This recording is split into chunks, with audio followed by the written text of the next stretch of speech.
بسم اللہ الرحمن الرحیم نحمدہ ونصلی علی رسولہ الکریم والحمد للہ رب العالمین۔ آج ہم ریاض الصالحین کے باب نمبر 45 کا تیسرا حصہ پڑھنے جا رہے ہیں۔ یہ باب چونکہ کچھ لمبا تھا اس لیے ہم نے اس کو 3 حصوں میں تقسیم کر دیا، تو آج اس کا تیسرا اور آخری حصہ ہے۔ یہ باب تھا باب زیارتی اہل الخیر و مجالستہم و صحبتہم و محبتہم و طلب زیارتہم و الدعاء منہم و زیارت المواضع الفاضلہ، یعنی نیک لوگوں کی زیارت کرنا، ان کے ساتھ ہم نشینی، ان کی صحبت اٹھانا، محبت کرنا اور ان سے ملاقات کر کے ان سے دعا کرانے اور متبرک مقامات کی زیارت کرنے کا بیان۔ آج ہم حضرت ابو ہریرہ رضی اللہ عنہ کی حدیث سے شروع کرتے ہیں۔ وَأَنْ أَبِي هُرَيْرَةَ رَضِيَ اللَّهُ عَنْهُ عَنِ النَّبِيِّ صَلَّى اللَّهُ عَلَيْهِ وَسَلَّمَ قَالَ النَّاسُ مَعَادِنُ كَمَعَادِنِ الذَّهَبِ وَالْفِضَّةِ خِيَارُهُمْ فِي الْجَاهِلِيَّةِ خِيَارُهُمْ فِي الْإِسْلَامِ إِذَا فَقِهُوا وَالْأَرْوَاحُ جُنُودٌ مُجَنَّدَةٌ فَمَا تَعَارَفَ مِنْهَا ائتلف وما تناکر منہا اختلف۔ حضرت ابو ہریرہ رضی اللہ عنہ سے روایت ہے کہ نبی کریم صلی اللہ علیہ وسلم نے ارشاد فرمایا، لوگ سونے چاندی کی طرح کانے ہیں، ان میں سے جو زمانہ جاہلیت کے بہتر لوگ تھے وہ اسلام کے زمانے میں بہتر ہوں گے جبکہ وہ دین کی سمجھ رکھتے ہوں، اور روحیں مختلف قسم کے لشکر ہیں، پس ان روحوں میں سے جن روحوں میں ایک دوسرے سے جان پہچان ہوگی وہ دنیا میں بھی آپس میں مانوس ہیں، اور جو وہاں ایک دوسرے سے انجان رہے تو وہ دنیا میں بھی ایک دوسرے سے انجان ہے۔ مسلم اور بخاری نے نبی کریم صلی اللہ علیہ وسلم کا فرمان الارواح تا آخر حضرت عائشہ رضی اللہ عنہا سے روایت کیا ہے۔ اس حدیث مبارکہ میں آپ صلی اللہ علیہ وسلم نے لوگوں کو معادن کہا، یعنی معدنیات کہا۔ جیسے کہ زمین میں معدنیات ہوتی ہیں، سونے اور چاندی کی کانیں وغیرہ ہوتی ہیں، اور کئی معدنیات اچھی اور کئی معدنیات بری ہوتی ہیں، تو فرمایا کہ ایسے ہی کوئی لوگ اچھے ہوتے ہیں اور کوئی برے، یعنی زمین کے اندر چھپے ہوئے خزانوں میں سے آپ کو خزانے تلاش کرنے ہوں گے، ایسے ہی انسانوں کے اندر چھپے ہوئے ان کے کردار جو ہوں گے وہ پہچاننے ہوں گے۔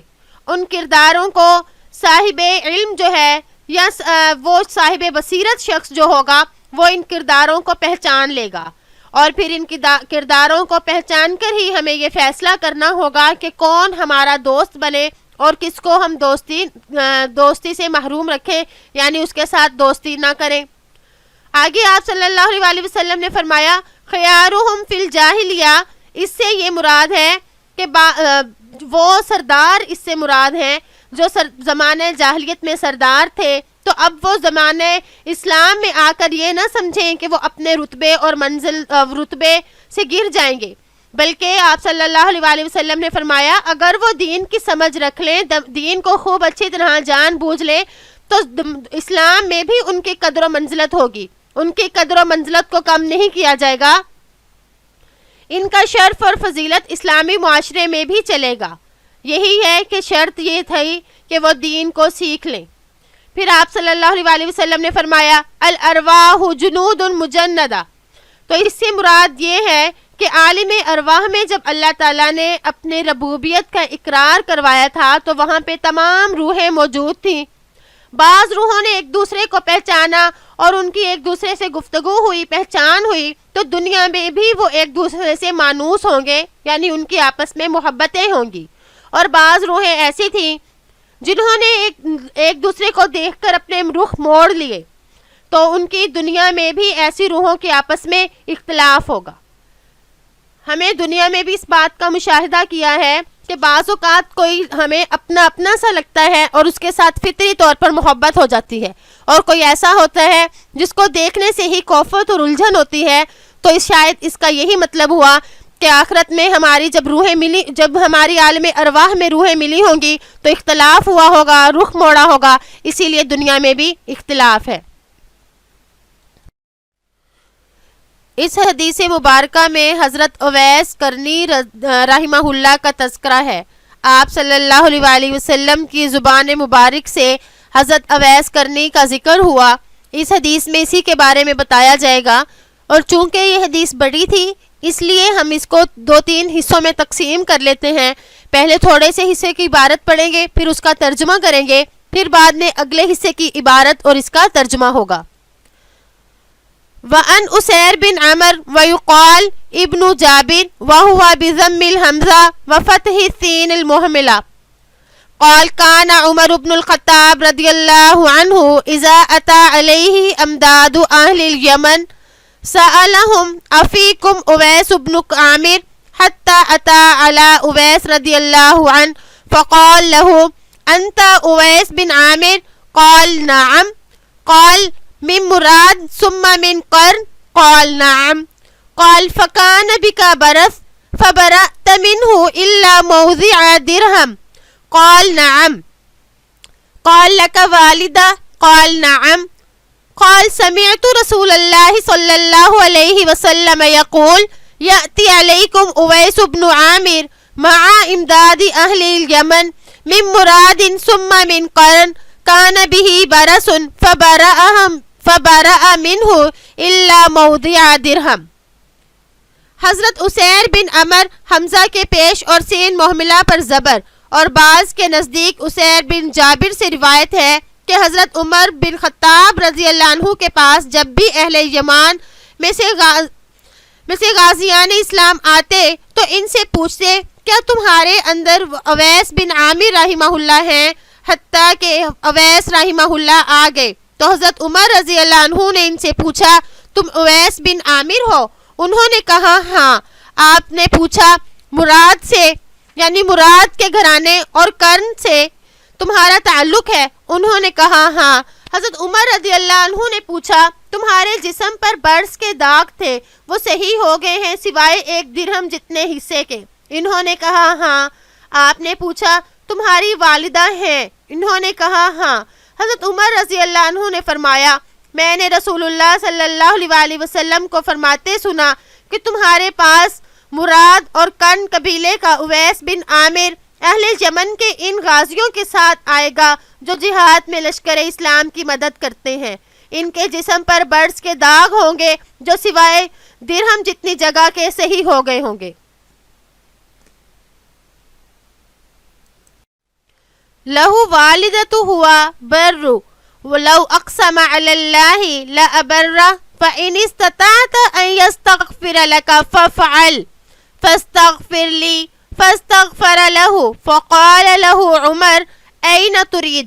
قال الكوفة قال ألا أكتب لك إلى عاملها؟ قال أكون في غبراء الناس أحب إلي فلما كان من العام المقبل حج رجل من أشرافهم فوافق عمر فسأله عن أويس قال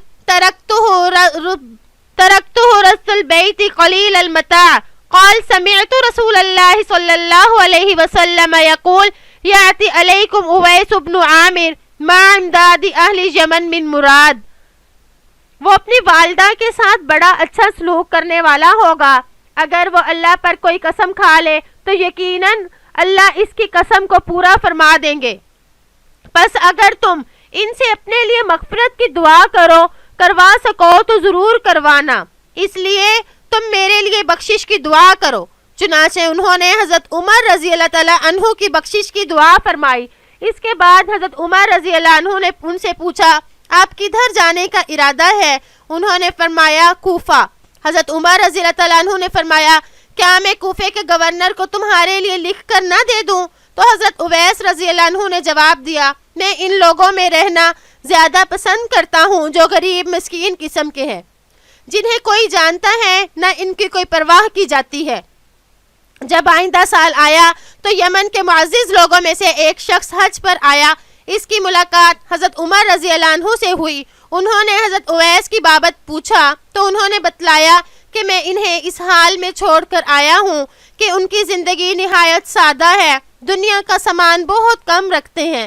حضرت عمر رضی اللہ تعالیٰ عنہ نے فرمایا، میں نے رسول اللہ صلی اللہ علیہ وسلم کو فرماتے ہوئے سنا کہ تمہارے پاس مراد سے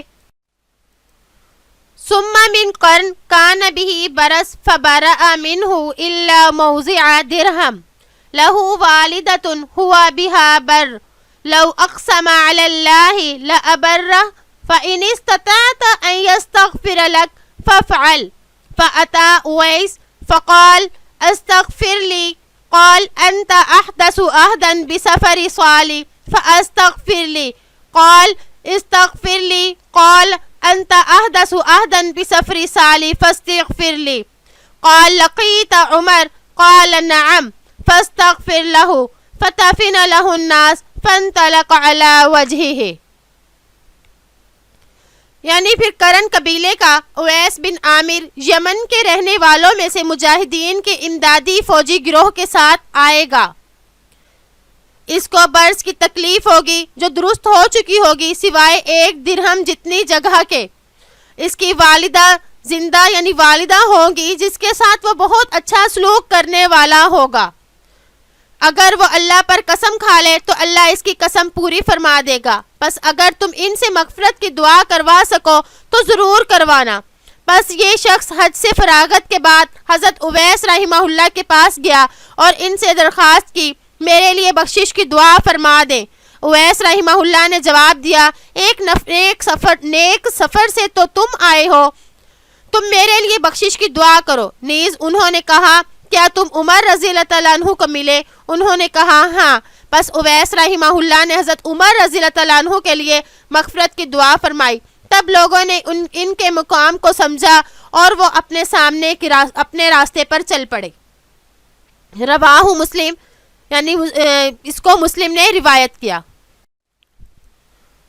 وفی روایت لمسلم ایضاً ان اسیر بن جابر ان اہل الکوفۃ وفدوا الی عمر رضی اللہ عنہ وفیہم رجل ممن کان یسخر بأویس فقال عمر هل ها هنا احد من القرنیین فجاء ذلك الرجل فقال عمر ان رسول اللہ صلی اللہ علیہ وسلم قد قال ان رجلا یأتیکم من الیمن یقال له اویس لا يدع بالیمن غیر له قد کان به بیاض فدعا اللہ تعالی فاذهبه الا موضع الدینار او الدرہم فمن لقیہ منکم فلیستغفر لکم۔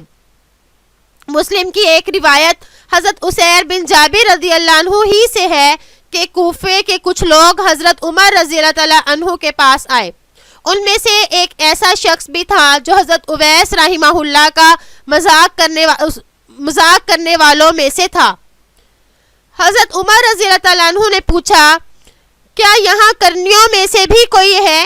پس یہ شخص آیا۔ حضرت عمر رضی اللہ تعالیٰ عنہ نے فرمایا، رسول اللہ صلی اللہ علیہ وسلم نے فرمایا ہے، تمہارے پاس یمن سے ایک آدمی آئے گا، اسے اویس کہا جاتا ہے، وہ یمن میں صرف اپنی والدہ کو چھوڑ کر آئے گا۔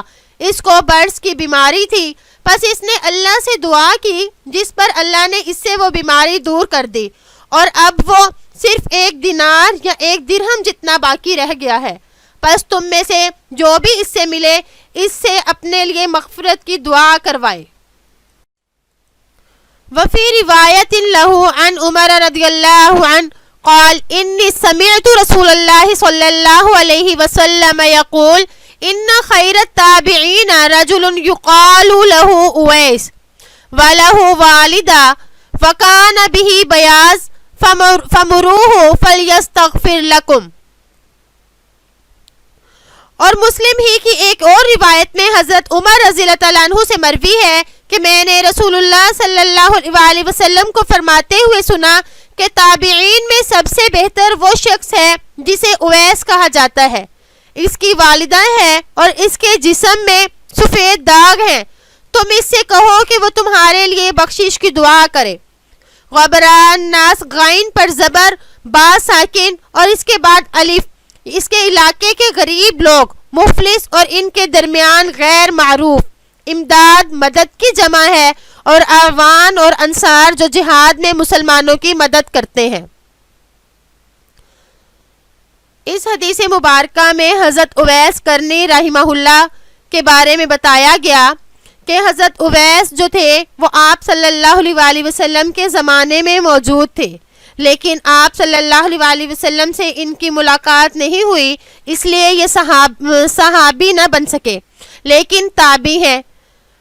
تو اس میں اختلاف ہے کہ افضل تابعی کون ہے۔ بعض حضرات یہ کہتے ہیں کہ حضرت اویس کرنی رحمہ اللہ سب سے افضل ہیں، اور بعض یہ کہتے ہیں سعید بن مسیب رحمہ اللہ افضل ہیں۔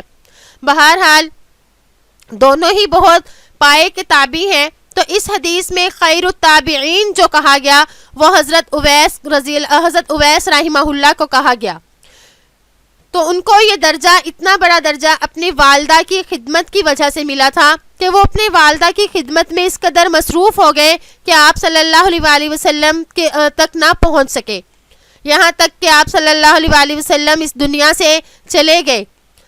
تو حضرت عمر رضی اللہ تعالیٰ عنہ کو آپ صلی اللہ علیہ وسلم نے یہ فرمایا تھا کہ حضرت اویس جو ہیں قبیلہ کرن سے ہیں، وہ آئیں گے تو تم ان سے اپنے لیے دعا کروانا۔ تو اس سے معلوم ہوا کہ کسی سے اپنے لیے دعا کروانا جو ہے یہ ایک مستحب عمل ہے، یہ بہتر عمل ہے، اسی لیے آپ صلی اللہ علیہ وسلم نے یہ فرمایا۔ تو اس سے حضرت اویس کے درجے کی بھی اور ان کی فضیلت معلوم ہوتی ہے کہ وہ اللہ تعالیٰ کی نظر میں کس قدر محبوب ہے۔ وعن عمر بن الخطاب رضی اللہ عنہ قال استأذنت نبی صلی اللہ علیہ وسلم فی العمرہ فآذن وقال لا تنسنا یا اخی من دعائک فقال کلمة ما يسرنی ان لی بها الدنیا وفی روایت قال اشرکنا یا اخی فی دعائک حدیث صحیح رواہ ابو داود و ترمذی وقال حدیث حسن صحیح۔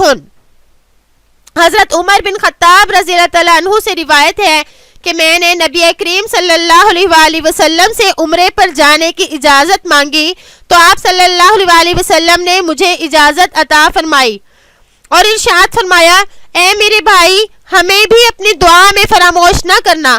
حضرت عمر رضی اللہ تعالیٰ عنہ فرماتے ہیں کہ آپ صلی اللہ علیہ وسلم کے اس ارشاد کے بدلے میں پوری دنیا مل جائے تب بھی مجھے پسند نہیں۔ اور ایک روایت میں ہے کہ آپ صلی اللہ علیہ وسلم نے ارشاد فرمایا اے میرے بھائی ہمیں اپنی دعاؤں میں شریک رکھنا۔ یہ حدیث صحیح ہے، ابو داود ترمذی یہ حدیث حسن صحیح ہے۔ اس سے معلوم ہوتا ہے کہ حج یا کوئی بھی دینی سفر ہو تو جانے والے سے دعا کی درخواست کرنا مستحب ہے، کیونکہ اب وہ غائبانہ طور سے دعا کرے گا اور غائبانہ دعا جلدی قبول ہوتی ہے، خاص کر کے اگر حج یا عمرے کا سفر ہو تو اب مقامات اجابت پر دعا کرنے سے بھی دعا جلدی قبول ہوتی ہے۔ اور بعض حضرات یہ فرماتے ہیں کہ اس میں یہ بھی ارشاد ہے کہ اللہ سے جب بھی دعا مانگے، خاص کر مقامات اجابت وغیرہ پر، تو صرف اپنے لیے یا اپنی ذات کے لیے نہ مانگے بلکہ دوسرے مسلمان بھائیوں کو بھی اپنی دعاؤں میں شریک رکھے، جیسے آپ صلی اللہ علیہ وسلم نے فرمایا کہ اے میرے بھائی ہمیں اپنی دعاؤں میں نہ بھولنا۔ تو حضرت عمر رضی اللہ تعالیٰ عنہ فرماتے ہیں کہ آپ صلی اللہ علیہ وسلم کا یہ کہنا مجھے اتنا زیادہ پسند آیا، اتنا مجھے پیارا لگا کہ اس کے بدلے اگر پوری دنیا مجھے دے دی جائے تو پوری دنیا کی کوئی حیثیت نہیں جتنا کہ مجھے آپ صلی اللہ علیہ وسلم کا یہ فرمان اچھا لگا۔ وعن ابن عمر رضی اللہ عنہما قال کان النبی صلی اللہ علیہ وسلم یزور قباء راکبا وماشیا فیصلی فیہ رکعتین متفق علیہ۔ وفی روایہ کان النبی صلی اللہ علیہ وسلم یأتی مسجد قباء کل سبت راکبا وماشیا وکان ابن عمر یفعلہ۔ حضرت ابن عمر رضی اللہ عنہما سے روایت ہے کہ نبی کریم صلی اللہ علیہ وسلم مسجد قباء تشریف لے جاتے تھے، کبھی سوار ہو کر اور کبھی پیدل، اور وہاں پہنچ کر آپ صلی اللہ علیہ وسلم 2 رکعت ادا فرماتے، بخاری اور مسلم۔ اور ایک روایت میں ہے کہ نبی کریم صلی اللہ علیہ وسلم ہر ہفتے قباء تشریف لے جایا کرتے، کبھی سواری پر اور کبھی پیدل، اور حضرت ابن عمر رضی اللہ تعالی عنہما بھی آپ صلی اللہ علیہ وسلم کی اقتداء میں ایسا کرتے تھے۔ مسجد قباء اسلام کی سب سے پہلی مسجد ہے۔ اس کے بارے میں قرآن پاک کی یہ آیت بھی ہے کہ لَمَسْجِدٌ أُسِّسَ عَلَى التَّقْوَى مِنْ أَوَّلِ يَوْمٍ أَحَقُّ أَن تَقُومَ فِيهِ۔ اور حضرت ابن عباس، حضرت عروہ بن زبیر، سعید بن جبیر، قتادہ رضی اللہ عنہم وغیرہ کی رائے میں اس آیت میں مسجد سے مراد مسجد قباء ہے۔ مسجد قباء میں آپ صلی اللہ علیہ وسلم کی یہ سنت تھی کہ وہاں پر آپ جاتے اور 2 رکعت نماز پڑھتے تھے، اور آپ اس میں 2 رکعت نماز پڑھنے کا جو اجر ہے وہ ایک عمرے کے ثواب کے برابر ہے۔ کئی دوسری احادیث میں اس کی صراحت کے ساتھ بھی اس کو بیان کیا، جیسے کہ ایک حدیث میں تھا کہ جس کا یہ ترجمہ بنتا ہے کہ جس شخص نے اپنے گھر میں وضو کیا، پھر مسجد قباء میں آیا، اس نے نماز پڑھی، تو اس کو عمرہ ادا کرنے کا اجر ملتا ہے۔ آپ صلی اللہ علیہ وسلم کو اس مسجد قباء سے بہت پیار تھا، اس لیے آپ یہاں آنے کا اہتمام فرماتے تھے اور نماز بھی یہاں ادا فرماتے۔ آپ صلی اللہ علیہ وسلم کے بعد حضرات شیخین نے بھی اس سنت پر عمل کیا، اور اس کے علاوہ دوسرے صحابہ کا بھی یہی معمول رہا۔ مسجد قباء جو ہے یہ مسجد نبوی سے زیادہ دور نہیں، بس تقریباً 3 کلومیٹر یعنی 2 میل سے کچھ زائد دور ہے۔ اگر درمیانی چال چلنے والا مسجد نبوی سے مسجد قباء جائے تو تقریباً وہ 40 منٹ میں پہنچ جائے۔ تو آپ صلی اللہ علیہ وسلم بھی کبھی پیادہ یعنی پیدل اور کبھی سوار ہو کر مسجد قباء تشریف لاتے اور اس کی زیارت کرتے اور اس میں نماز بھی ادا کرتے۔ اور ایک روایت میں یہ بھی ہے کہ آپ ہر ہفتے میں 1 دفعہ مسجد قباء میں آتے تھے۔ تو اس سے معلوم ہوا کہ جو متبرک مقامات ہیں ان کی زیارت کرنا بھی اچھا ہے، بلکہ مسنون ہے۔ تو امید ہے کہ آپ کو آج کا سبق اچھی طرح سمجھ آ گیا ہوگا۔ اللہ تعالیٰ سے دعا ہے کہ اللہ تعالیٰ ہمیں ان تمام احادیث پر عمل کرنے کی توفیق عطا فرمائے، اور اللہ تعالیٰ جو ہے بڑوں کی بڑائی یعنی بڑوں کے اکرام کرنے کی ہمیں توفیق عطا فرمائے، نیک لوگوں کی صحبت اختیار کرنے کی توفیق عطا فرمائے۔ السلام علیکم ورحمۃ اللہ وبرکاتہ۔